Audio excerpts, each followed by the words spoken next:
Should be good in about 5 seconds.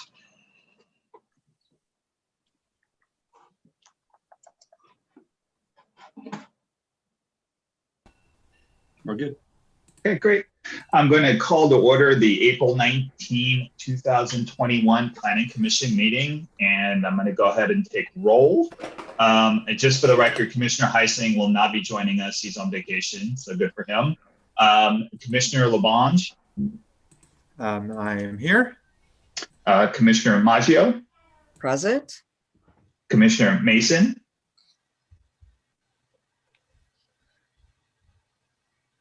I see the president. He's looking for the button. It's good. Present. Great. Commissioner Sturm. Here. Vice Chair Radnich. Present. And Chair Farzan, present. Greg, do we have any public comments for items not on the agenda? We will invite anyone who is attending on the Zoom to raise their hand, or no one's phoning in, but if you do, you can hit *9. This is an opportunity to speak to any item that's not on the agenda, but within the purview of the Planning Commission. Seeing none. Okay, we have nothing for the consent calendar. We don't have any continued public hearings. We have one new public hearing, which is V02-21 Temple Isaiah of CCC. And I'm going to hand it over to staff for the report. Joshua? Oh, I'm sorry, Vice Chair Radnich. Thanks, Chair. This is a question for staff. If we need to disclose that we talked or spoke with the applicant, should we do that now or after staff presentation? I would do it after the staff presentation. Okay, perfect. Thanks. That's good. And then commissioners, Josh Muller is a new planner. I don't know that we've all had the chance, the opportunity to meet Josh, but he comes to us. He's in his first 6 months with us and has been doing a terrific job. So this is his first time with the Planning Commission, and we'll do great. I worked with him on ARC recently and he did a great job. So there you go. No pressure. Let's go. I'm kidding. Oh, you got me. Okay, so tonight, let me pull up a presentation that I have. Let's go. Share screen. And after Josh presents and any questions of staff, we'll invite the applicants. We'll move them from attendees to presenters, and they'll have the opportunity to present and then public comment as well. Great. So here we have the variance, which is fairly straightforward. It is Temple Isaiah of Contra Costa County, CCC, applying for a variance for a fence height where the normal height limit is 6 feet, and they're applying for it to be 7 feet 10 inches. And here we have, next slide, just a general idea of the vicinity. Here is the parcel with the synagogue. It also has a day school. It is at 945 Risa Road. It is in the R40 zoning district. So a community use that is permitted via a land use permit. And as you can see, it is right on the edge of the West End, according to the downtown planning area. It actually ends right here on Risa. You can see some recent developments, the city offices, as well as right on the main corridor of Mount Diablo. This is a residential area. These corners are anchored by office space, general office, I think maybe some retail. And right here is the East Bay Mud, I believe it's a waste treatment plant and a maintenance yard. And then right back here is the Route 24 Scenic Byway and the Caltrans right of way for that. And I do have a Google Earth as well. So I will switch over to that and share my screen accordingly. So here we have in Google Earth. So here is our lovely city of Lafayette, and we'll zoom in to 945 Risa Road, just so we can get an idea as well topographically. of the site. It's up on somewhat of a plateau relative to the area. There's some topography sloping up from Mount Diablo. And as you can see right along the corridor, there's the freeway behind. And I will switch back to the presentation. And here is another view of the parcel, more specific, and some site photographs. This is from around here near the corner of Risa and Mount Diablo. And then this is walking along the frontage of Mount Diablo Boulevard. And as you can see, this is the actual property lines demarcated on the survey. And this slopes up around here, and this is somewhat on a pad. And another component of the fence is that there are three gates being installed, two along the main entrance right here, an in and an out, and then a gate over here that will replace a backup spike device for this exit ramp that goes out to Mount Diablo. And then if we go to the next slide, here's the topographical survey of the site, just to get an idea of the scenario at hand. There are topographical features sloping up to where the buildings are, the temple and the day school. And I will switch back to the Google Earth so you can get a real live idea of what this looks like. I've overlaid, this works. I overlaid the plan on the topography. So you can somewhat see the dashed line is where the boundary is, and then the blue line, which I will elaborate on, is the proposed location of the fence. So if we look around, I'll try not to make you all nauseous by rotating, but just take a look. This is where it will come up along the hill and then around. It will meet the East Bay mud fence, and then it will run parallel to the Caltrans right-of-way boundary, and then come up. There'll be the gate, and then along Risa Road. I'll switch back to the slideshow. So that's an idea of the topography. And as pointed out with the blue line, this is the site plan. And the client has met, we're public sector. The applicant has met with staff and was very willing and able to revise the southern portion here to better accommodate the topography. And then this is running fairly analogous to the property line. So we have it connecting to the existing fence that East Bay Mud has, and then running parallel, as I mentioned, to the Caltrans fence. And this is a detail of the entryway. There'll be one gate for going in. I believe it says sliding gate, and then another sliding gate for going out, and a new turnaround to be installed before the entryway. And here is an elevation of the fence. It's going to the public facing side of the fence. The applicant will be able to elaborate on the non-public side, which is the fence that meets along the East Bay Mud property. And that is a non-climb chain link fence. And then this fence here is the curved top steel fence. So this is fairly standard to many schools in the area. And the topography and the large amount of land that would need to be patrolled on the parcel lends itself to having a fence like this as a means of mitigating any possible threats, and also fitting with the idea of there's a school here and this is a community site. I believe that's the last slide in terms of the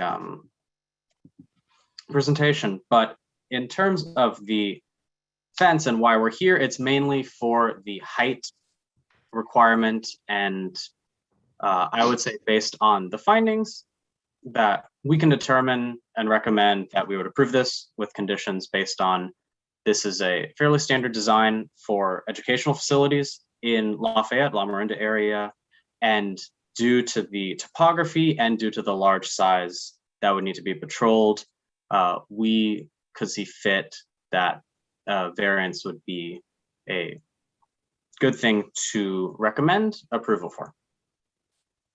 And with that, I will turn it over to the applicant, who I believe will also be able to elaborate on some aspects of the project.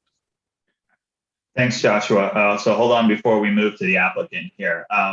Do we have any questions for Joshua from the commissioners?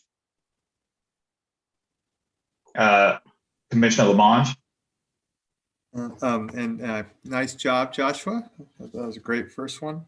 On the first findings, I just had the question to help me understand the number 1 in findings. It says the second half of the sentence, the strict application of zoning regulation deprives the property of privileges enjoyed by other properties. I'm just trying to draw out, is that, if you can kind of tell me more about that. Other people aren't able to do this, or just how we got that. Great. Someone is ringing my doorbell, but they will have to wait. So in terms of the strict application of the zoning regulations, that component, it's a matter of if we're applying the zoning regulations relative to the site conditions and if there's special circumstances on the site, would it constitute something that's not depriving this property relative to other properties? And in this sense, even though it's in the R40, it's a very large parcel and it's not a residential use. So it is more of a community use and educational use. And in that sense, we can see that it would be fairly onerous for them to have to do a well-regimented patrol of their whole site, which is over 10 acres. And in that sense, staff sees fit that this parcel is more so it would make, it allows for a need for this kind of fence, and it's not, it doesn't run analogous to other residential aspects of the zone because of its specific entitled land use. Okay. So in that sense, I think I know what you're saying. All right, thank you. I appreciate that. That's all I had. All right, thank you. So I'm assuming Ms. Kirsch is speaking on behalf of the Temple Isaiah. Yes, I will start, and then Mr. Rosenblatt will fill in with some of the details. So I just want to say hello. I'm Deb Kirsch. I'm the Executive Director at Temple Isaiah, and we appreciate having this time with you tonight to present our fencing project. While there may be many reasons to fence a property, we're here out of necessity. We live in a current climate where hate crimes continue to rise at an alarming rate. This project will give us better control of our perimeter and entry area, greatly enhancing the effectiveness of our on-site security officers. We did not come to this decision or this plan lightly. The Department of Homeland Security has deemed it of high importance to help secure our country's places of worship. Grant funding this year doubled just in this year alone, as the threat and the need to protect our places of worship continues to increase. Our campus was blessed to receive a partial funding for this project through prior year DHS grants. And to come up with our plan, we met with high-level professionals from Department of Homeland Security, as well as California Office of Emergency Services, the FBI, and private security consultants. We're in regular communication with Lafayette Police Department about our security plans, and we've met with the fire department to review our entry and exit plans and to confirm we will still meet evacuation disbursement requirements even when the fencing project is complete. In addition, we also coordinated with a horticulturist to have the lowest environmental impact possible while still providing our security needs. So while I'll turn you over momentarily to our engineer, Mr. Rosenblatt, I want to let you know that for the entrance gate, we do plan during the high traffic times that the larger gate would remain open with a guard near the front. And this will keep people moving through quickly so as not to create a backup on Risa Road. And with that, I'll turn you over to Mr. Rosenblatt. Thank you.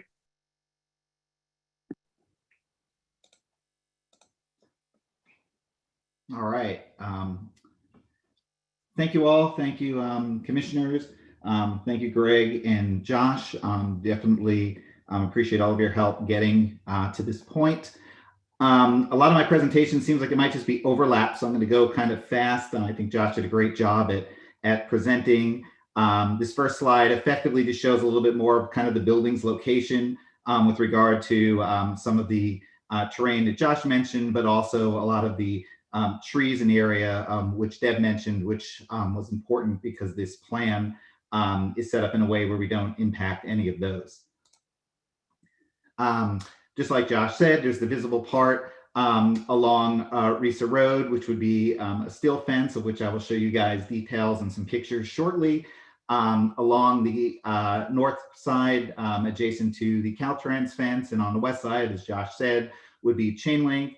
Along the Mount Diablo side, it really could go either way. I think chain link would work just fine. Currently, I believe it was discussed that it would be steel, but we're comfortable either way. I think the chain link would just work because it's pretty not visible when you're driving down Mount Diablo and then following the contours, as Josh mentioned, was a recommendation of the city, which we thought was really good, so we followed that.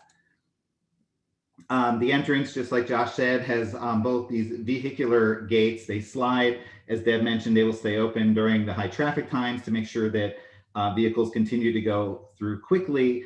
There is also a swing arm gate that would be installed in front, and that's purpose is on times when the gate would be, say, closed, where we don't anticipate a lot of traffic, or when you've because that gate opens and closes, it takes some time. There'd be actually a swing arm gate in front that would limit how quick the vehicles can go through, and to make sure that only the right vehicles that have either the correct transponder or call in can get through.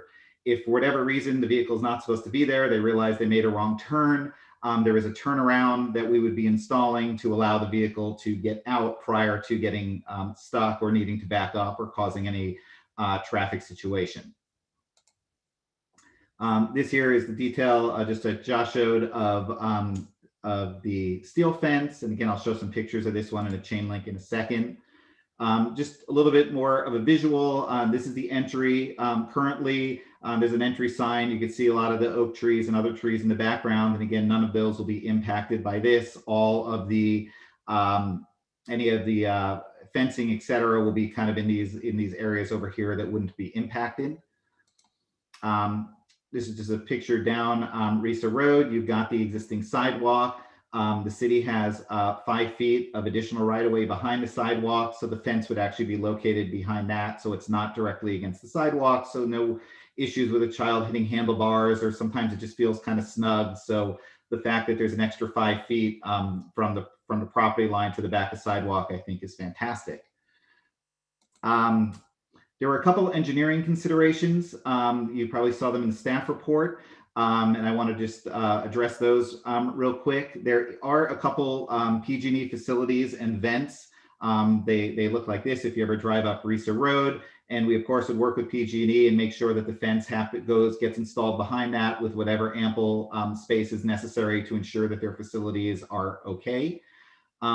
You can't really see it in the picture, but you just have to use your imagination. But also behind the sidewalk, not only is there the 5 or so feet of overbuild, there's then a channel that discharges stormwater from the top of Risa Road down Risa toward Mount Diablo Boulevard.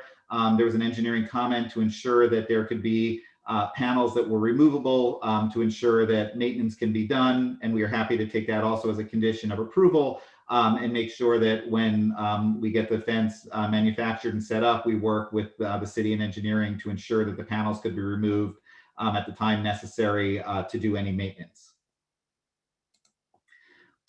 Here's just a picture on the backside. This is again one of the trees, that we were saving. One of the important things that I learned, or was kind of obvious after some of these professionals said it, was if you put your fence too close to the tree, someone could just climb the tree, get on the branch, and then jump over. So we did spend a fair amount of time talking with staff about the specific locations of the trees to ensure that no tree would need to come down and that there was ample space to avoid that situation from happening as well. There's another comment from engineering to make sure that the turnaround was of ample size. The reason that it's actually set up where it is and so far back was to ensure that a FedEx truck, UPS truck, Amazon Sprinter van could make the turn. So I use this turning template, which is a standard for what they call a DL23, which is effectively a standard delivery truck, and use that template as the basis for where the turnaround should be located. So in this figure here, you can see the truck, again, standard size right off of DL23. And then you can see the lines that kind of wrap around to ensure that the vehicle in one motion without having to back up can make the turn. Again, we'd be happy, since it was an engineering comment, to take it as a condition of approval to ensure that they are comfortable with the design that I laid out and that we ensure that the spacing is necessary to achieve essentially a common objective. We don't want to block anybody in either. There was a final comment also from engineering just about the grade. Not that it was a problem, they just wanted me to double check. And you probably can't see the date here, but back in July of 2020, I had already done a quick study on the grade to ensure that when the turnaround was installed that we wouldn't exceed 20%. It is 20% on the extreme inside, not even where the vehicle's tires would be tracking. On the outside is 11, so the average is about 15, which is absolutely not a problem. So again, just wanted to confirm that we did actually think about it. It was already a part of the design, but again, happy to take a condition of approval if necessary to ensure that we work with staff and verify that these objectives that I believe that we met do meet their goals as well. Keep in mind, they didn't have these documents, so the comments weren't suggesting anything that I did wasn't going to work. This extra information was something that I had done internally already, assuming that a comment like that was going to happen and to ensure that this project was actually going to work. And then finally, here's just a couple pictures in terms of materials. This is kind of your standard metal steel fence with the curve at the top. Just here's a picture of kind of a gate that again would slide open and closed as you would anticipate. And then the question of the chain link fence, it would be kind of your standard black vinyl chain link fence, except again, something that I learned because I said, can't someone just climb over it, is they actually pull the weaving a little bit closer together. So yeah, maybe your fingers could kind of get in it, but your shoes and your feet can't. And it makes it that much harder to climb over. So we would not be installing barbed wire or anything like that on top of the fence. And with that said, that's all that I have. I'm happy to answer any other technical questions. I'm sure Deb is happy to answer any other fundamental questions. And if there's anything else that you guys need, we are here. Thank you. All right, thank you very much. Do we have any questions from commissioners for the applicant?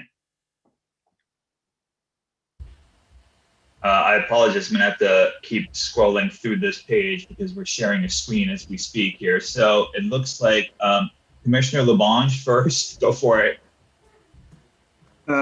Two quick questions on the sheet 5. So I didn't realize this before, and this isn't an issue. I just want to make sure I'm looking at it right. Is that like a double, I'll call it a double drive-through, but could cars could go on both sides of that little center median, right? That is correct. The anticipated plan is that if, for example, you have a visitor who has to make the call at the key box, they'd be able to be there with another vehicle stacked behind. with ample widening, so a vehicle that had a transponder could roll through on the other side. Their transponder would click it off, and that gate would open so it could go through. Again, this a setup that avoids a backup down the street. And it looks like that maybe the member lane or the right lane also could bail out and go right, because that's a speed bump. That is correct. Very, very good observation. That was a late ad from one of our committee members who said, well, what if the guy's on the wrong lane? And I'm like, come on, nobody would ever go on the wrong lane if they, it says what you're supposed to do. But I was overruled, and I think it was the right play. And yes, it's set up so that vehicle can make that U-turn as well if necessary. And then two just real quick ones, and part of this just helped me understand. So those swing gates, those swing up, kind of like a Correct. Like one of those things. Okay. Correct. They're the And then- fast speed ones, like when you're leaving the airport, and as long as you prepaid, everyone could just kind of get out fast. Okay. And then the one that the very final gate, is that going to be a similar kind of with the fence design? And is that I'm just curious, could that stop a car? It will definitely deter a vehicle. I mean, I think if somebody had a really big truck and they wanted to go through a metal gate, I mean, maybe Deb knows more than I do. I mean, a very large vehicle, I'm sure, will find its way through, but Okay. at some point you gotta. Yeah. Just, Okay. Okay. That's all I had. Thank you. I appreciate that. Of course. Thank you. Those are great questions. Your check's in the mail, Commissioner LaBonge. I'm kidding. That's a joke. All right. It's just, let's see who, Commissioner Strom. Thank you, and thank you for the presentation. I think I had questions about exactly how the entry works. I think I'm understanding it better after hearing the answers to Commissioner LaBonge's questions. I still have a few remaining questions. What's the purpose of is the median to house the keypad call-in? Is that what? Yeah, it's a combination of, you're going to have both the ability to dial in from that side as well, even though technically you should have your transponder and you should be able to go right through. And then I also thought that it was a good method of just kind of keeping the delineation between one side and the other. So if a vehicle's, waiting while it's, calling in on the left side, the member who's coming around, has just a little bit more separation. So if you're a visitor, you're coming on the left side?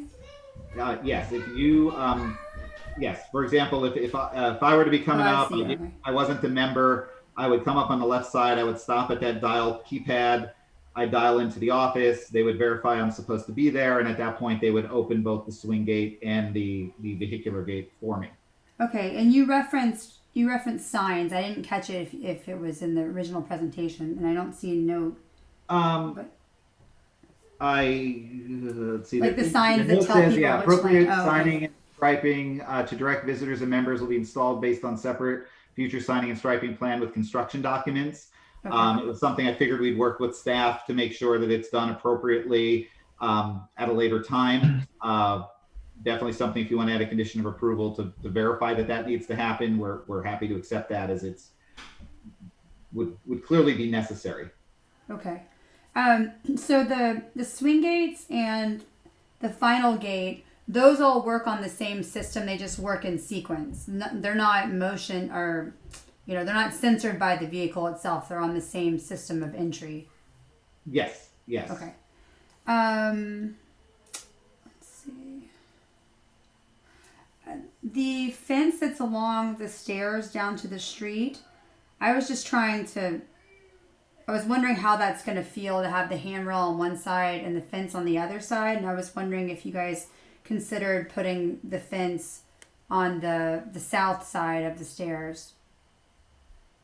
So we did absolutely consider it, and that's actually a great question as well.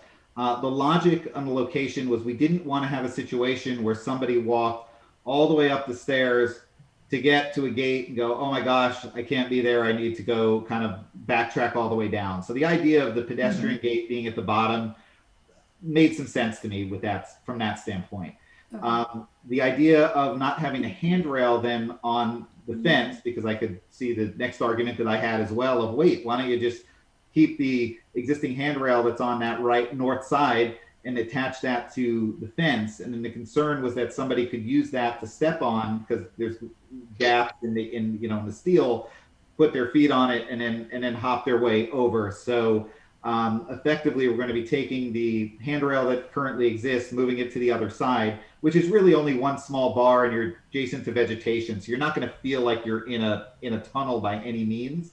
But it was really a safety and security logic setup of why we did it, and to avoid, again, like I said, people walking up too far and being like, oh man, now what do I do? And that situation.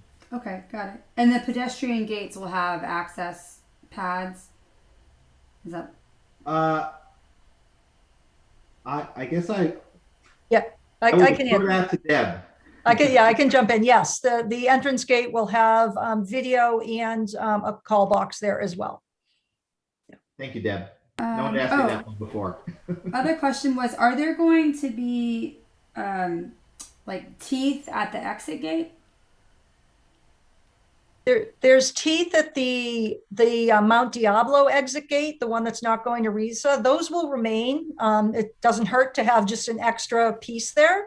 But the exit on going back out to Risa will just have loops to open the gate. Okay. So Okay. I think that's all the questions I have. Thank you. Of course. Thank you. Any other questions for the applicant? Commissioner Mason? Thank you for your presentation. I think you guys answered just about all the questions I had, but I've been there once, and that was for a funeral. So most of the comments were directed towards people who been there, go there a lot, are familiar with the system. Can you just walk me through a procedure where you are expecting a large group of people who may or may not be familiar with your facility for your property, such as, the time I came there for a funeral, and how you would handle those traffic constraints? Go ahead, Deb. Like me to take that one? Yep, I could, but it's your operation. Thanks. So yeah, we do have plans in place for that. Certainly with something like a funeral, which has a specific start time, there's a high traffic point for which the gate would be open and our security guard would be at the front helping with entrance. So that would alleviate that stranger that doesn't necessarily know where to go. The other thing we do and have done for funerals, for other services as well, since we've started our security protocols and our buildings are locked at all times, is we send out a code that is good for the hours of that particular service. And so that gets sent out to anyone that we know is participating, and that greatly reduces a lot of people at the call box just asking to get in. So it would be somebody that maybe didn't have direct contact with the family or the synagogue, that didn't get that code, that would call in, or if they're sort of on time, if you will, the gate would be open and the guard would be helping them in. Thank you. And then one more question, because we had a couple of questions came up about pedestrian access and things like that. Given the grades, what percentage of your synagogue members, arrive via bicycle or pedestrian? I would imagine, the times I've driven by on, the high holy days, it seems that everybody is in a car. Yeah. It's a small number. We do have some people, including staff, that bike there. And we have a number of people that come from BART. But I wouldn't say it's a high volume. But there are some for sure. Thank you very much. Thank you. Do we have any other, Commissioner Sturm? Yeah, I realized I did have one more question.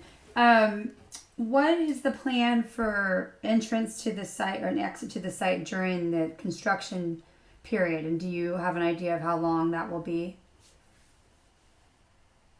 The actual construction of the roadway work at the front that needs to be done is a 2-day project. Believe it or not, it looks like it's a big deal, but they feel they can do it in 2 days. And there will be one side open at all time. They'll have flaggers that will allow people to go up, for example, go up the exit and then out the Mount Diablo exit. So we're blessed to have those 2 exits. So fortunately, we can just reverse the traffic for that one day if we need to. Okay, great. Thank you. Have any more questions? All right, so I've got just a question for myself, so thank you. So I didn't meet with the applicant, but I've been to the site several times for events, so I know it fairly well, so just to put that on the record. So the transponders, is the point basically to have members have transponders so it's in and out, or is it just the staff? Like how much, what's the population that's going to not have to worry about going in and out without calling, basically? No, great question. Actually, all our members have access to a fob now that gets a fob or a phone app that gets them into the buildings. And this would just be an extension of that. Got it. That was my only question. And I guess my only other comment is it's sad that we're at this point. You have to put up gates and fences, but that's the world we live in, unfortunately. Thank you. So I guess, do we have any public comment, Greg? Mr. Rosenblatt, would you on-screen share, please? Oh, absolutely. Thank you. So we have one attendee in the Zoom, and they are invited to raise their hand if they want to offer public comment.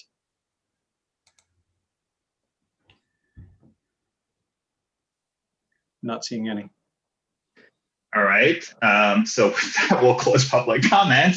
That was quick. This is a time we normally give you for rebuttal, which you have, but there isn't much to rebut, but I'll leave the floor open to see if there are any closing comments you'd like to make. No, I'm just appreciative of your thoughtful questions and just glad to have any input that you guys want to ask. Great, thank you. We'll bring it back to the commission and I'll open up the floor for comments. So I will move the applicants out to attendees for deliberations, but if there are any questions that do come up, we can always bring them back. Thank you. Thanks. Let's see. You guys are both Commissioner Sturm. Thank you. I just wanted to disclose that I did have an informational call with Executive Director Deb Kirsch, I think it was last week, where she just gave me an overview of the project for my own information. And then also my family were active members of the temple and we attend programs there, and my daughter currently attends preschool there. But I checked, staff was nice enough to help me connect with the city attorney, and she confirmed that I didn't have any legal conflict of interest, and I'm able to review the project impartially and as it relates to the findings. So I personally can make all the findings. I think that the design of the fence is pretty typical or pretty standard for these kinds of facilities, and I think the simple black colored profile will not be something that's visually noticeable from all of the public sort of viewpoints. The one comment the layout or the line of the fence seems pretty straightforward, and they're working with what's there in the topography, and it sounds like they've thoughtfully worked out the entry and exit plan. My only comment was in this area along the south where they're going to sort of determine the line of the fence in the field, just to have that be simplified as much as it can so it makes sense when you're looking at it from downslope. And I think that's all that I have. So I'm in approval of the application. Great, thank you. Any other comments from commissioners? Vice Chair Radnich? Yep, thank you. I also met verbally over the phone with Ms. Kirsch, and specifically kind of just to ask a couple questions on the fencing material, but we did not discuss the merits of the project. I think it's awful that this project even needs to be proposed, but just given the climate of today. But I think it's a great project. I really appreciate that they're leaving all of the existing trees and as much of the vegetation, or pretty much all of it. And I also can make all the findings. That's it. Thank you. Commissioner Maggio? Yes, I was on the planning commission for their original expansion project with the school, so I'm very, very familiar with the property, and I too can make all the findings. Thank you. Commissioner Mason? I think it's a wonderful project. I concur with everybody else said, but I also would like to add that, you know, I could make the findings independent of the threat to the security. I do not think that this is an overly intrusive fence. I think they've done a good job of keeping it to a minimum. And it's one thing to say it, it's sad to have to put that in as a condition of why we have to do it, feel a physical threat. Thank you. Commissioner Labange? I did meet with the executive director today on site at the gate, Ms. Kirsch, and I can make the findings.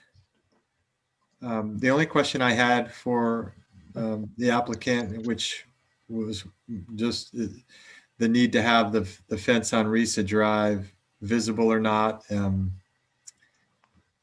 I do understand that sometimes visible security is just as important as invisible security. So I'm good with where we are, and I'm ready to vote whenever we're ready.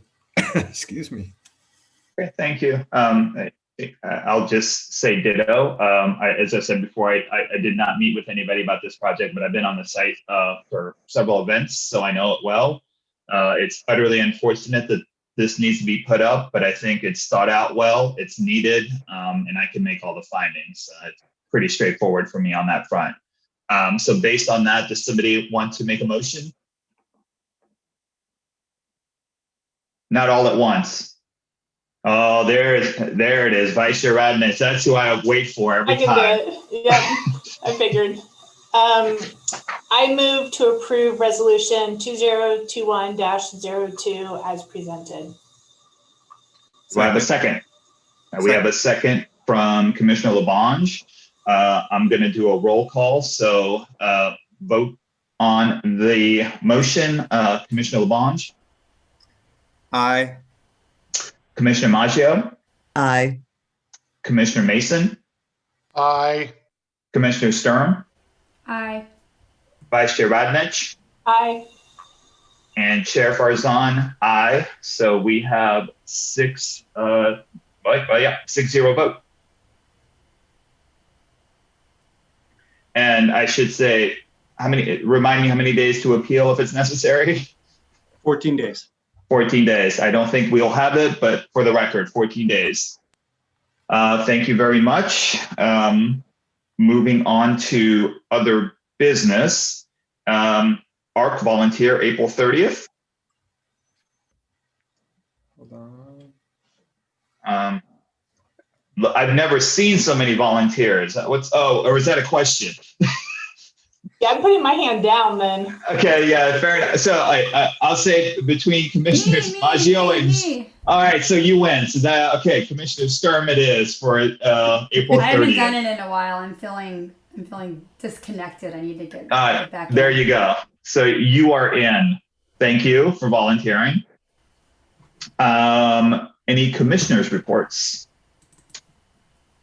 Vice Chair Radnich. Yep, I can give a GPAC update. So I actually grabbed it here. If everyone hopefully got this in the mail. It's Save the Date, Housing Element Community Workshops. So we've been, I'd say generally last month was the Housing Element 101 workshops where members of the community, everyone in the community was encouraged to attend. Now coming up in April and into May over the next 4 weeks are a series of additional workshops. And if you look at your flyer, if not, you could go to planlafayette.org and encourage everybody you know to join. These next sessions are going to be kind of breakout tables to really encourage feedback and information from the public. So GPAC kind of in full force right now. Thank you. Great, thank you. Yeah, the only thing I'll add to that is when you know about it, if you can advertise among your circles, social media, whatever the case may be. I try to do that to get the word out. That's unfortunately we can't do too much word of mouth yet, but that seems to be the way to do it right now. Do we have any other commissioners' reports? All right, planning director's report, if any. I believe the next GPAC meeting is tomorrow night, correct, Vice Chair? Yes. So that's the next GPAC meeting, and thank you for touching base and speaking to what GPAC has been doing and will be doing in the last and next month or so. And then we're preparing and finalizing a report to bring back to the City Council on the overarching CEQA analysis for the housing element. So kind of the umbrella programmatic EIR, which would allow for a multitude of different policy decisions to be made ultimately down the road, once informed by the CEQA document, with respect to accommodating the city's RENA allocation plus an appropriate buffer. So the council will discuss that and hopefully greenlight ESA moving forward with that on Monday night. Quick question on that front. When you say umbrella, can you just what's a 30,000-foot view for people, like what this umbrella report would be? Well, it is a programmatic EIR. So, it's a little bit of a chicken and an egg situation where we've not gone through the entire public hearing process and coalesced and settled on a specific solution, recipe, if you will, with precise ingredients for each district. And so, which would then allow ESA to spend several months preparing the environmental documents. So we would essentially have to take a break because of the statutory deadlines associated with the housing element update and AB 2923 part upzoning. We're simply obliged to kind of look at perhaps a slightly higher number of potential units that we can start to carve away from. So starting with a big block of granite and then chipping away at it and debating and discussing and ultimately coming to policy decisions on whether to upzone certain areas and to what degree. So that's kind of the overarching umbrella, is that what they would analyze would cover any of the potential solution sets that fall beneath it. Great, thank you. Anything else, Commissioner Sturm? I had a question about the accident at the roundabout. I was just wondering, I know it's under investigation right now. I was on the Circulation Commission when we designed that and approved it, and I was on the subcommittee that worked with the city engineer to work on all the finer safety details.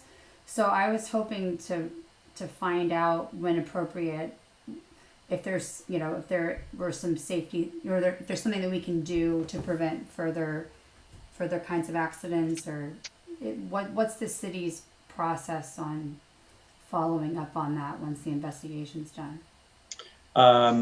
As you mentioned, my understanding is that there is an ongoing investigation regarding that incident. And police and public works, engineering, public works, work together frequently on traffic controls and enforcement. And so I would anticipate that when the report is done, if there are certain findings, that be conveyed to Public Works and Engineering. Okay, so it may end up being an administrative issue or potentially going before the Circulation and Traffic Commission? It may very well rise to the level of going back to the Transportation and Circulation Commission for potential modifications if deemed appropriate coming out of the investigation. Okay. Okay, thank you. Sure. Anything else from the planning director? No, thank you. All right, so I will then adjourn this meeting at 7:51 p.m. Thanks, everybody, and have a great rest of the week. Thank you. Thank you. Thank Night. you. Bye-bye. Thanks, Josh.